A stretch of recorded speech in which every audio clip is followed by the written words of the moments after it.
Passei 18 minutos clinicamente morto, e foi nesses 18 minutos que Jesus me revelou porque tantos cristãos passam a vida inteira orando sem nunca realmente ouvir a voz de Deus.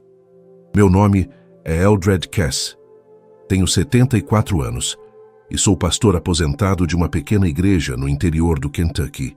Não era uma grande congregação. Era um salão simples com cadeiras de madeira, teto de zinco, que chacoalhava quando chovia forte. E nunca mais de 100 fiéis num domingo.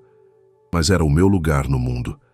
Era onde cada semana tinha um peso sagrado que nenhuma palavra consegue traduzir direito. Quando me aposentei 3 anos atrás, foi como se alguém tivesse desligado uma luz dentro de mim. Minha esposa, Norma, dizia que eu estava bem. Meus filhos diziam que eu merecia descansar. Mas pastores que param de pastorear não descansam. Eles ficam à deriva. E era exatamente assim que eu me sentia. Nunca fui um homem de médico. Em 74 anos de vida, nunca havia passado uma noite sequer dentro de um hospital. Nenhuma cirurgia, nenhuma internação. Tomava meu chá de ervas, dormia bem, caminhava toda manhã pelos campos atrás da nossa casa em Harlan e agradecia a Deus pela saúde que Ele tinha me dado. Era motivo de orgulho, eu confesso. Um orgulho tolo, como descobri depois. Foi no inverno passado que a pneumonia me pegou. Começou como um resfriado comum daqueles que qualquer pessoa ignoraria. Uma tosse seca aqui, um cansaço fora do normal ali. Norma me pediu para ir ao médico. Eu disse que passaria, mas não passou. Passou uma semana, passou outra, e quando finalmente concordei em ir ao pronto-socorro de Harlan, minha saturação de oxigênio estava tão baixa que a enfermeira me olhou e chamou o médico correndo sem dizer uma palavra sequer. Internaram-me imediatamente. Conectaram tubos, monitoraram meu coração, minha respiração, minha pressão. Era a primeira vez na minha vida que eu estava deitado numa cama de hospital, olhando para um teto branco com aquelas luzes frias de fluorescente, ouvindo o bip constante de uma máquina que media os meus batimentos. Senti medo, não o medo da morte em si, porque a morte, para um homem de fé, não deveria ser um terror.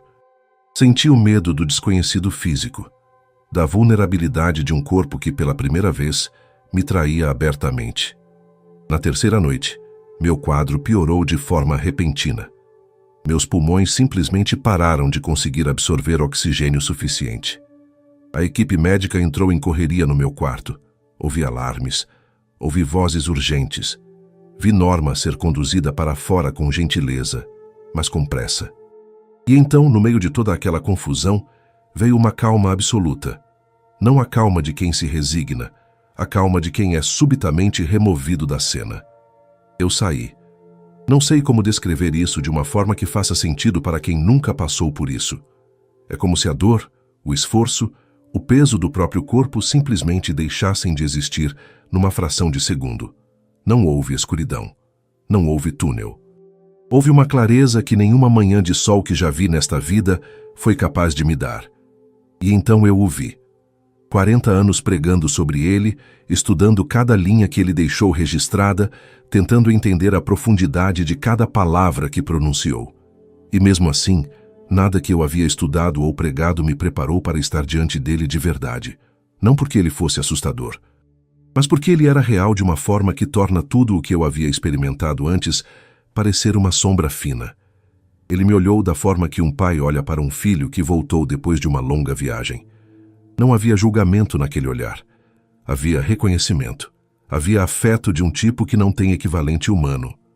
"Eldred", ele disse, e o som do meu nome na voz dele foi suficiente para me fazer cair de joelhos.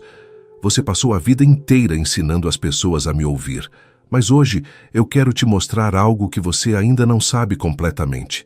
Algo sobre como isso realmente funciona." Eu tentei falar, mas não saiu nada, ele continuou. "Existe uma pergunta que assombra cada crente desde o princípio. Uma pergunta que muitos fazem em voz baixa porque têm vergonha de admitir que não sabem a resposta. A pergunta é esta: como eu sei se é a minha voz que estou ouvindo ou se é apenas o eco da minha própria mente?" Senti aquela pergunta me atravessar como uma corrente elétrica, porque era exatamente a pergunta que eu havia feito a mim mesmo inúmeras vezes ao longo de 40 anos de ministério. Nunca tive uma resposta que me satisfizesse completamente. Vou te mostrar as marcas, ele disse. As 6 marcas de quem realmente me ouve. Não são marcas visíveis, não aparecem na pele, mas são tão reais quanto qualquer cicatriz. E quando você voltar, quero que conte o que viu. Se você chegou até aqui e essa pergunta também te assombra, se você já se pegou em oração se perguntando se estava falando com Deus ou consigo mesmo, comenta aqui embaixo.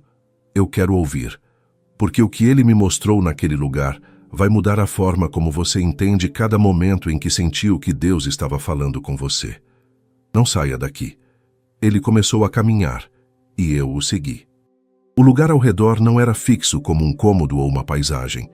Era algo vivo, que mudava conforme nos movíamos, como se o ambiente respondesse ao que ele estava prestes a dizer. A primeira marca, ele começou, sem preâmbulo, sem cerimônia, é a marca do silêncio interior. Ele parou e se virou para mim. Eldred, você já percebeu que a maioria das pessoas ora como se estivesse deixando uma mensagem numa secretária eletrônica? Falam, falam, falam e então desligam. Nunca ficam em silêncio tempo suficiente para ouvir a resposta. Eu sabia exatamente do que ele estava falando. Quantas vezes eu mesmo havia feito isso? Quantas vezes eu havia enchido meus momentos de oração com palavras, pedidos, louvor, intercessão. E no instante em que terminava, já estava de pé, já estava em movimento, já estava pensando na próxima tarefa do dia. Ele me mostrou uma visão. Era um homem numa cozinha pequena, em algum lugar que parecia o meio-oeste americano. O homem estava de joelhos ao lado da mesa, com as mãos entrelaçadas, orando em voz baixa. Mas enquanto orava, sua mente estava em outro lugar completamente. Ele pensava na conta de luz em atraso, pensava no filho que não ligava fazia semanas, pensava numa discussão que tivera com o colega de trabalho na semana anterior. Seus lábios moviam palavras para Deus, mas sua atenção estava espalhada em 1000 direções ao mesmo tempo. Esse homem ora todos os dias, Jesus disse com uma ternura que não tinha julgamento nenhum. Ele é fiel, ele é sincero, mas ele nunca aprendeu a ficar quieto por dentro. E minha voz não compete com o barulho da mente humana. Eu não grito, eu não forço, eu sussurro. Ele citou algo que eu conhecia de memória, mas que naquele momento soou completamente diferente. 1 Reis, capítulo 19. O profeta Elias, exausto e desesperado, escondido numa caverna no monte Horebe. Deus não estava no vento forte que rasgava as montanhas, não estava no terremoto, não estava no fogo. Estava numa voz delicada e suave, que só podia ser ouvida por quem havia parado de procurar no barulho. Quem realmente me ouve, ele disse, aprendeu a cultivar silêncio, não ausência de som. Silêncio interior, a mente parada, a ansiedade suspensa. É nesse espaço que eu falo. A visão mudou, e ele me mostrou a segunda marca. Era diferente do que eu esperava. Não era algo grandioso. Era quase desconcertantemente simples. A segunda marca é a marca da obediência nas pequenas coisas. Ele me mostrou outra cena. Uma mulher de uns 50 anos, em alguma cidade do Tennessee, saindo de uma farmácia numa tarde fria. Ela passou por um homem sentado na calçada com uma xícara de plástico na mão. Algo em seu interior a fez parar. Uma espécie de nudge, um impulso suave que ela sentiu claramente. Mas ela estava com pressa. Tinha mais 2 paradas para fazer antes de buscar o neto na escola. E ela foi embora. Ela me ouviu, Jesus disse, mas não obedeceu. E na próxima vez que eu falar, vai ser um pouco mais difícil para ela reconhecer a minha voz, porque a voz de Deus e a obediência às pequenas instruções são inseparáveis. Quem ignora os pequenos impulsos vai, com o tempo, deixar de reconhecê-los. Ele me explicou algo que eu nunca havia articulado dessa forma em nenhum dos meus 40 anos de sermões, que ouvir a Deus não é um dom passivo, é uma habilidade que se desenvolve na prática. E essa prática começa nas coisas que o mundo considera insignificantes. Ligar para alguém que veio à mente de repente. Parar quando algo interno diz para parar. Falar quando o impulso é claro, mesmo que pareça estranho. Ficar quieto quando a vontade é falar. Cada vez que você obedece numa coisa pequena, ele disse, você afina o ouvido espiritual. Cada vez que ignora, você o embota um pouco mais. Não é punição. É simplesmente a natureza de como a comunicação funciona entre nós. Eu pensei em quantas vezes havia sentido aqueles impulsos ao longo da vida e os havia racionalizado para longe.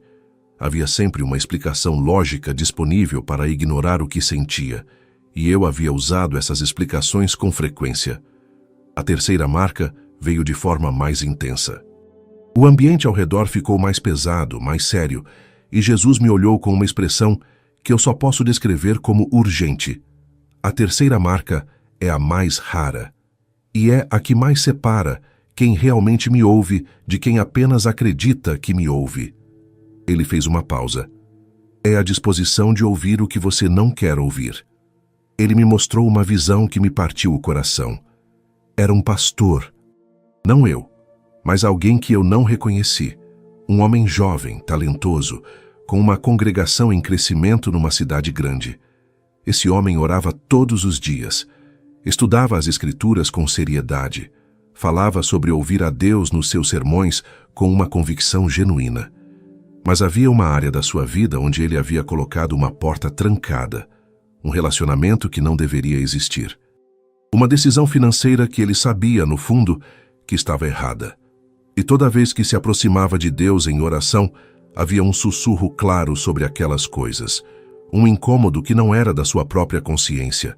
Era algo mais profundo, mais específico, mais preciso do que qualquer pensamento que ele mesmo geraria. E ele havia aprendido a mudar de assunto na oração quando aquele sussurro chegava. Muitas pessoas desenvolvem uma forma seletiva de me ouvir, Jesus disse, e havia uma tristeza real naquelas palavras. Elas me ouvem quando eu confirmo o que já querem fazer. Elas me ouvem quando eu as conforto. Mas quando eu corrijo, quando eu redireciono, quando eu aponto algo que precisa mudar, elas interpretam aquele desconforto como sendo do inimigo, ou como insegurança, ou como qualquer outra coisa que não seja eu. Ele me olhou diretamente. Minha voz nem sempre é confortável, Eldred. Às vezes ela pede que você abra mão de algo que você ama. Às vezes ela aponta um erro que você preferia não ver. Quem realmente me ouve não filtra o que recebe. Recebe tudo, inclusive o que dói. Aquilo ficou dentro de mim como uma brasa. Porque eu sabia, com uma honestidade que só aquele lugar permitia, que eu mesmo havia feito isso mais vezes do que gostaria de admitir. Havia momentos na minha vida em que eu sentia algo claro, algo que apontava numa direção que eu não queria seguir, e eu havia orado mais, estudado mais, pedido confirmação mais, até que o incômodo fosse embora. E eu chamava isso de discernimento. Mas talvez fosse apenas esquiva. Ele continuou caminhando e eu continuei ao lado dele. A quarta marca, ele disse, é a marca da constância na palavra. Ele parou e me encarou com uma seriedade diferente das anteriores.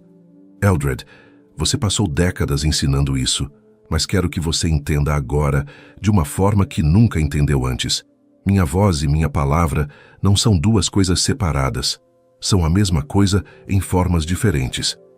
Quem não conhece profundamente o que está escrito, não tem como reconhecer o que é falado. Ele me mostrou uma imagem que era quase dolorosa de ver. Dois homens, ambos sinceros, ambos crentes, ambos convictos de que estavam ouvindo a Deus. Um havia mergulhado nas Escrituras por anos, conhecia o caráter de Deus através de cada história, cada salmo, cada carta apostólica. O outro orava com frequência, frequentava cultos, mas sua Bíblia ficava fechada durante a semana. Quando os dois receberam o mesmo tipo de impressão interior, o primeiro conseguiu discernir imediatamente se aquilo estava alinhado com o que Deus havia sempre dito sobre si mesmo. O segundo não tinha essa referência e aceitou como divino algo que era apenas o produto dos seus próprios desejos. A palavra é o filtro, Jesus disse. É a régua. É o padrão contra o qual tudo que você ouve deve ser medido. Porque eu nunca vou te dizer algo que contradiga o que já está escrito. Nunca. E quem não conhece o que está escrito fica vulnerável a confundir qualquer voz com a minha. Ele me mostrou o Salmo 119, versículo 105. Lâmpada para os meus pés é a tua palavra e luz para o meu caminho. E então me explicou algo que me fez entender aquele versículo de uma forma completamente nova. Que a lâmpada não ilumina apenas o caminho à frente. Ela ilumina o que está tentando entrar pelo lado. Quem carrega a palavra, carrega também a capacidade de identificar o que não é de Deus, justamente porque sabe demais sobre o que é. Você não pode reconhecer uma falsificação se nunca estudou o original. Ele disse simplesmente: a quinta marca chegou enquanto ainda processávamos aquilo. A quinta marca é a humildade de não entender tudo imediatamente. Ele me mostrou um jovem rapaz numa cidade pequena do interior da Carolina do Norte. O rapaz havia sentido um chamado claro para largar o emprego estável que tinha e abrir um centro comunitário numa área de alta vulnerabilidade social. A impressão era forte, recorrente e alinhada com tudo que ele conhecia do caráter de Deus. Mas a situação financeira não fazia sentido nenhum. Os números não fechavam. A família era contra. E o jovem ficou paralisado durante meses, esperando que Deus tornasse tudo compreensível antes de ele dar o primeiro passo. Quem realmente me ouve, Jesus disse, aprende a obedecer antes de entender. Não cegamente, não sem discernimento, mas com a humildade de reconhecer que minha perspectiva é maior do que a dele. Que o que parece impossível na lógica humana, frequentemente, é exatamente onde eu trabalho com mais clareza.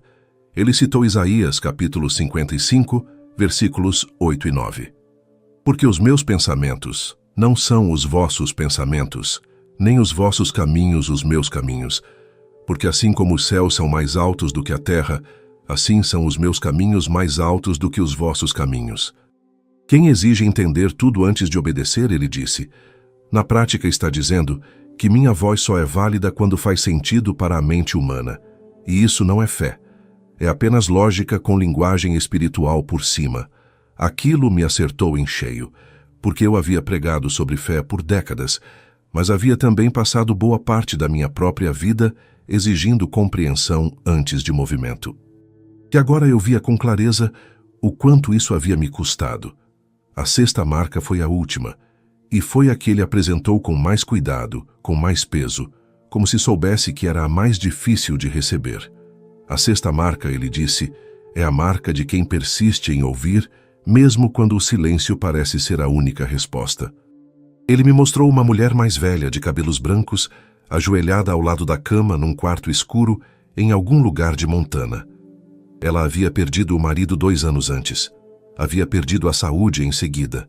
Havia orado por cura, por direção, por qualquer sinal de que Deus ainda estava ali. E o silêncio havia sido longo, pesado, do tipo que faz a fé doer. Mas ela continuou. Toda manhã, toda noite ela voltava. Não com palavras bonitas, às vezes apenas com o nome dele, às vezes apenas com lágrimas. Mas ela voltava. Essa mulher ouve a minha voz, Jesus disse, e havia algo na forma como ele disse aquilo que me fez engolir em seco. Não porque eu esteja falando o tempo todo, mas porque ela aprendeu que o silêncio também é comunicação. Que há temporadas em que eu peço que a fé sustente o que o sentimento não consegue mais carregar. E ela ficou. Isso é ouvir. Ele me olhou por um longo momento antes de continuar. Eldred, as 6 marcas não são conquistas. Não são troféus que se ganham e se guardam numa prateleira.